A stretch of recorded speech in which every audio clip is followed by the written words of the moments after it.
رکوع میں جا کر ملتے ہیں، اس وقت کھڑے ہوتے ہیں۔ فرمایا یہ وہ بندہ ہے، یہ منافقین کی مشابہت ہے۔ اور من تشبہ من قوم فهو منهم، فرمایا جو بندہ جس قوم کی مشابہت کرے گا کل قیامت کے دن اس کے ساتھ اٹھایا جائے گا۔ یعنی یہ منافقین کی مشابہت ہے کہ اس وقت کھڑے ہونا، کیونکہ سورۃ النساء آیت نمبر 142 میں ہے کہ منافق جب نماز کے لیے کھڑے ہوتے ہیں تو تھکے رہتے ہیں۔ یعنی منافق کی علامت ہے جب بھی وہ نماز کے لیے کھڑے ہوں گے تو ایسے محسوس ہوتا ہے جیسے یہ بیچارے تھکے ہوئے ہیں۔ یہ منافقین کی علامت ہے۔ اللہ تعالیٰ ہم سب کو اس بیماری سے محفوظ فرمائے۔ اور آگے ارشاد فرمایا روزے میں خود بخود کتنی ہی قحط آ جائے اسی سے روزہ نہیں ٹوٹتا۔ یعنی انسان کو اگر الٹی آ جائے، الٹی آنے سے روزہ نہیں ٹوٹتا۔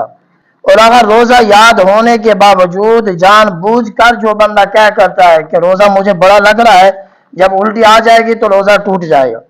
اگر منہ بھر کے کہہ آئے روزہ ٹوٹ جائے گا، اگر ایسے تھوڑی آ جائے اس سے روزہ نہیں ٹوٹے گا۔ تیسری شرط بیان فرمائی جس بندے کے منہ سے خون نکلے، فرمایا خون نکلے اور باہر آ جائے اور اس کے گلے میں اس کا ذائقہ محسوس ہو، فرمایا کہ یہ خون کا ذائقہ گلے سے محسوس ہوگا، اس وقت انسان کا روزہ ٹوٹ جائے گا۔ یاد رکھنا سگریٹ پینے سے روزہ ٹوٹ جائے گا، اس کا دھواں اندر جاتا ہے، اندر جانے سے روزہ ٹوٹ جائے گا۔ اور آگے ارشاد فرمایا جان بوجھ کر بہت سارے لوگ اپنے اوپر غسل واجب کر لیتے ہیں، اس سے بھی روزہ ٹوٹ جائے گا۔ اور چوتھی چیز یہ بھی سماعت فرمائے یہ تھے روزے کے مسائل۔ اور میں نے کل کہا تھا کہ میں آپ کو بتاؤں گا نماز قضا کیسے پڑھنی ہے۔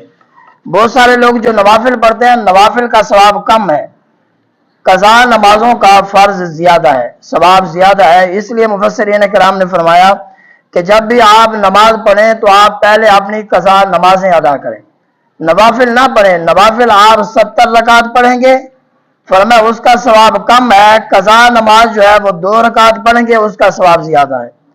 اور دوسری بات یہ بھی بیان فرمایا کہ جو بندہ نوافل پڑھتا ہے، نوافل سے بہتر یہ ہے کہ بندہ اپنی قضا نماز، اور قضا نمازیں صرف فرض نہیں ہیں۔ کل ایک بندے نے مسئلہ پوچھا، اس نے کہا استاد جی میں تو صرف فرضوں کی قضا کر رہا تھا۔ یاد رکھنا یہ جو وتر ہے اس کی قضا بھی ضروری ہے۔ جس بندے کی عشاء کے وتر رہ گئے اس کی قضا کرنا بھی انسان کے اوپر ضروری ہے، وتر بھی پڑے گا۔ اور اس کا طریقہ کار سماعت فرما لیں۔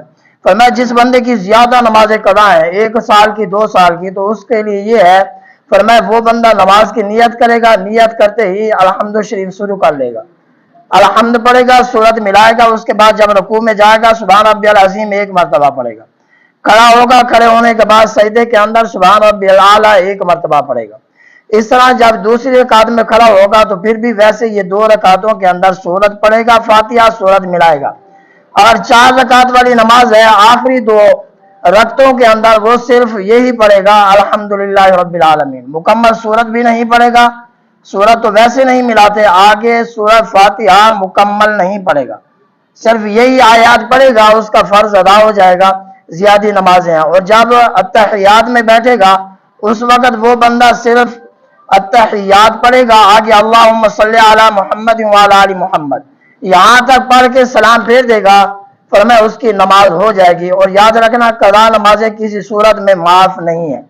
اور ایک واقعہ سماعت فرما لے چھوٹا، ایک بندہ آیا ایک دکاندار کے پاس، مجھے پیسے ادھار چاہیے، پیسے دے دے۔ اس نے کہا ٹھیک ہے کوئی مسئلہ نہیں ہے۔ اس نے کہا 3 دن کے بعد آپ کے پیسے واپس کر دوں گا۔ اس نے کہا ٹھیک ہے۔ اس نے گلے سے پیسے نکالے، گننا شروع کیے، گن لیے، جب دینے لگا تو ایک سوال کر لیا۔ سوال کیا تھا؟ پوچھنے لگا یہ بتا کیا تو نماز پڑھتا ہے؟ اس بندے نے کہا کبھی کبھار پڑھ لیتا ہوں۔ یاد رکھنا نماز صرف ماہ رمضان میں فرض نہیں ہے، اور جب تک مسائل نہیں سیکھیں گے آپ نماز پڑھتے رہیں آپ کی نماز نہیں ہوگی۔ سب سے پہلے شرط ہے مسائل سیکھیں۔ اس نے کہا پیسے دیتا ہوں، یہ بتائیں آپ نماز پڑھتے ہیں؟ اس نے کہا میں نماز نہیں پڑھتا۔ اس نے کہا نماز نہیں پڑھتا تو میں پیسے ادھار نہیں دے سکتا۔ اس نے کہا میں قسم اٹھاتا ہوں یار پیسے دے دوں گا 3 دن کے اندر۔ اس نے کہا میں نہیں دے سکتا۔ آج تو الٹ نظام ہے نا، جو نہیں پڑھتا اس کو دے دیا جاتا ہے، جو نمازی ہو، متقی ہو، پرہیزگار ہو، اگر وہ کسی دکان پہ ادھار لینے چلا جائے تو دکاندار کہتے ہیں نہیں آپ کو نہیں دے سکتا، 1 روپے کی نہیں دے سکتا۔ فرمایا اس نے کہا کہ جو بندہ اللہ کے فرض ادا نہیں کرتا میرا قرض کیسے ادا کرے گا؟ میں آپ کو پیسے نہیں دے سکتا، خالی بھیج دیا۔ یعنی آج سے درس سے ہمیں یہ سبق ملا بغیر مسائل سیکھے نماز پڑھتے رہیں اس نماز کا ثواب حاصل نہیں ہوگا. بغیر مسائل سیکھے کوئی بھی عمل کرتے رہیں جب تک مسائل سیکھنا فرض ہے. اگر نماز پڑھنا فرض ہے اس کے مسائل سیکھنا بھی فرض ہے. جب تک نماز کے مسائل نہیں آئیں گے تو ہماری نماز نہیں ہوگی. حضور علیہ السلام کے سامنے نماز پڑھی تھی, حضور نے کہا تمہاری نماز ہے ہی نہیں. پھر اس نے کہا یا رسول اللہ مجھے سکھا دیں. ماہ رمضان میں ہمیں موقع ہے سیکھنے کا, ہمیں سیکھ لینا چاہیے. دعا اللہ تبارک و تعالی ہم سب کو اس پر عمل کرنے کی توفیق عطا فرمائے. وما علینا الا البلاغ.